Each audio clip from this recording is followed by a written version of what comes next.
Lúcia, excelentíssima ministra Rosa Weber, excelentíssimos ministros, procurador-geral.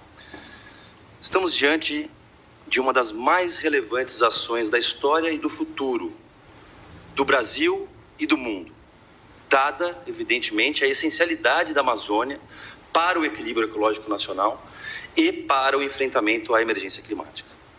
Sem a Amazônia, excelências, não há esforço global capaz de frear a mudança do clima. O objeto da ADPF consiste na execução, como bem disse a eminente ministra relatora, efetiva da política pública de Estado em vigor, consolidada e essencial, mas atualmente sem cumprimento, de modo suficiente a viabilizar o cumprimento das metas climáticas brasileiras previstas nos acordos internacionais e também na própria legislação nacional. Já se disse que o PPCDAM pode ser considerado uma das mais, ou se não a mais bem-sucedida política pública do mundo. Ele foi aplicado até 2019, quando simplesmente foi abandonado pelo governo federal. Desde 2019, graves violações e irreparáveis lesões a preceitos fundamentais têm sido perpetradas. Saímos de uma taxa de desmatamento na Amazônia em 2018, na anterior gestão, de 7.500 km² para hoje, em 2021, chegarmos a mais de 13.200 km² de desmatamento. É a primeira vez, excelências, na história em que temos 3 altas consecutivas de desmatamento. Inclusive, excelências, a meta climática brasileira prevista pela Política Nacional de Mudança do Clima, de 3.925 km², que deveria ter sido atingida em 2020, está superada em mais de 3 vezes no ano de 2021. Na realidade, estamos nos distanciando da meta climática. Não estamos nos aproximando dela. E isto é visto com os 3 aumentos consecutivos do desmatamento nos últimos anos. Percebeu-se ainda verdadeira explosão do desmatamento dentro de terras indígenas e unidades de conservação. Nos últimos 3 anos, em comparação com o triênio anterior, foram 138% a mais de desmatamento nas terras indígenas e 130% a mais de desmatamento nas unidades de conservação. Lembro aqui que essas áreas protegidas, verdadeiras áreas de segurança climática, são áreas onde o desmatamento é essencialmente ilegal. A comunidade científica tem alertado: a Amazônia está prestes a entrar no ponto de não retorno. Um ponto em que o bioma passará por mudanças irreversíveis, com irremediáveis perdas aos serviços ecossistêmicos. Ele seria alcançado entre 20% a 25% do desmatamento. Excelências, estamos na beira do abismo. Estamos com desmatamento acumulado de 20% na Amazônia brasileira. Se medidas efetivas não forem adotadas imediatamente, o risco de irreversibilidade se tornará plena certeza. Trata-se, sem dúvida alguma, da mais intensa e iminente ameaça ao equilíbrio ecológico brasileiro e mundial. Os atos omissivos e comissivos questionados na presente ADPF são provas inequívocas da inexecução da política pública de Estado e refletem reiterado descumprimento de deveres constitucionais destinados à União. No início de 2019, situação antes inimaginável passa a ocorrer, com alterações organizacionais na pasta ambiental. A expressão desmatamento, que aparecia 14 vezes na gestão anterior, simplesmente foi eliminada. Assim como também foi eliminada a expressão mudança do clima.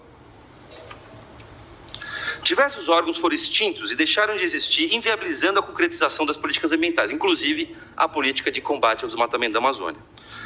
Uma situação absolutamente contraditória com os expressivos e sequenciais aumentos do desmatamento é justamente a drástica queda da atuação repressiva estatal. No último ano, entre agosto de 2020 e julho de 2021, período do INPE, constatamos o menor número de autuações, embargos e apreensões por infrações contra a flora na Amazônia aplicados pelo IBAMA nos últimos 20 anos, pelo menos desde que passou a vigorar o sistema atual de informações ambientais. Termos de embargo, redução de 82%. Termos de apreensão, redução de 80% em 2021. E autos de infração, queda de 40%. Enquanto isso, o desmatamento no último triênio subiu 76%. É um gráfico totalmente contraditório. O julgamento dos processos sancionadores, excelências, foi totalmente paralisado. Entre 2014 e 2018, o IBAMA julgava, em média, por ano, 5.000 processos sancionadores. Em 2020 foram apenas 17. Quanto à inexecução do orçamento disponível e o congelamento do financiamento da política pública, em 2021, e nós estamos falando aqui de execução e não de empenho, estamos falando de liquidação do orçamento, de efetivo resultado na ponta, o Ministério do Meio Ambiente em 2021 e autarquias vinculadas executaram o menor valor desde 2000, antes da entrada do PPCDAN, antes da entrada em vigor do PPCDAN. O IBAMA, por sua vez, fechou 2021 com liquidação de apenas 41% de seu orçamento sobre fiscalização ambiental, algo jamais visto na história brasileira, visto que os parcos recursos ambientais são sempre executados próximo do limite, próximo de 100%. Houve ainda a paralisação total do Fundo Amazônia, ação de relatoria da eminente ministra Rosa Weber, e hoje temos 3,3 bilhões de reais disponíveis em caixa e sem utilização. É o principal mecanismo de financiamento da política pública ambiental de combate ao desmatamento da Amazônia.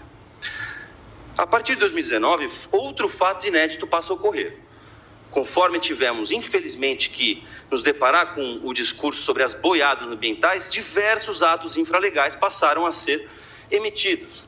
Como é o caso, por exemplo, do despacho interpretativo do IBAMA, que foi levado ao conhecimento desse egresso tribunal, num caso relatado pelo eminente ministro Alexandre de Moraes, e também num outro caso relatado pela eminente ministra relatora, e que se inviabilizou a fiscalização da exportação da madeira nativa brasileira, gerando diversas consequências, inclusive medidas cautelares contra as autoridades ambientais. Esses são apenas alguns exemplos, excelências, de todo o rol de atos omissivos e comissivos que trouxemos aos autos nessa sessão histórica.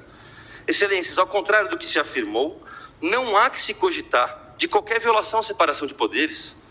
O que se pede, apenas e tão somente, em estreita consonância com a jurisprudência desse tribunal, é que essa Corte determine que as autoridades públicas federais implementem a política pública existente, que está em vigor, consolidada, bem-sucedida, qualificada como essencial e decorrente diretamente dos deveres estatais previstos pela Constituição Federal.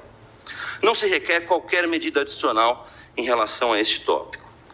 Em relação ao plano novo, que segundo o colega Ageu seria uma evolução, um dia após o vice-presidente da República admitir, em 9 de julho de 2020, que o governo não tinha plano para combater o desmatamento, e também depois admitiu que as operações das Forças Armadas foram um verdadeiro fracasso por falta de coordenação, teria entrado em vigor o novo plano de controle do desmatamento da Amazônia. Contudo, em primeiro lugar, ao contrário do PPCDAN, que está previsto expressamente, não apenas no artigo 6º, inciso 3º da Política Nacional de Mudança do Clima, mas também no artigo 17, inciso 1º do Decreto Regulamentador, PPCDAN está escrito ali, o suposto plano não encontra respaldo legal ou normativo. Ele decorre de uma decisão de uma comissão de norma com mínimo grau de hierarquia normativa. Mais do que isso, tal novo plano igualmente não existe no plano do conteúdo. Segundo o TCU, e isso não somos nós que estamos dizendo, não houve qualquer evolução ou continuidade. Houve interrupção e paralisação. Mais do que isso, aspas, segundo o TCU, o plano não possui elementos mínimos necessários para sua adequada caracterização. Outras aspas do TCU, o plano 2020-2030 e seu plano operativo em conjunto carecem de diversos elementos mínimos necessários. Excelências, estamos aqui a tratar de execução de política pública. Não estamos aqui para escolher qual política pública o Poder Executivo deve executar, mas essa política pública deve respeitar a progressividade em relação ao que era aplicado em relação ao PPCDAN, caso o governo federal de fato queira alterar. Excelências, as consequências para essa devastação que estamos expondo aqui são irreversíveis. Estamos destruindo o nosso maior patrimônio, inclusive econômico. Os ciclos hidrológicos já estão sendo atingidos na atualidade. Há diversos relatos do IPCC sobre os efeitos catastróficos que se avizinham. Quanto à saúde, temos inúmeros dados trazidos no processo. Mas mais relevante, em relação às crianças, o IPCC demonstrou especial preocupação com os impactos futuros sobre as crianças e as juventudes de hoje, se nenhuma ação imediata for tomada.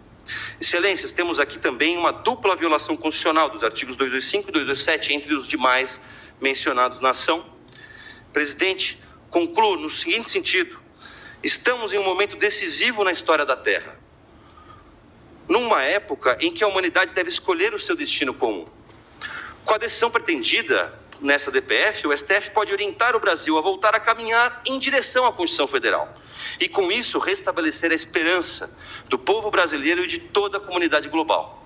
Confiamos nessa Suprema Corte para que, sempre em compasso com a Carta Maior, garanta o direito a um presente e também o direito a um futuro. Muito obrigado.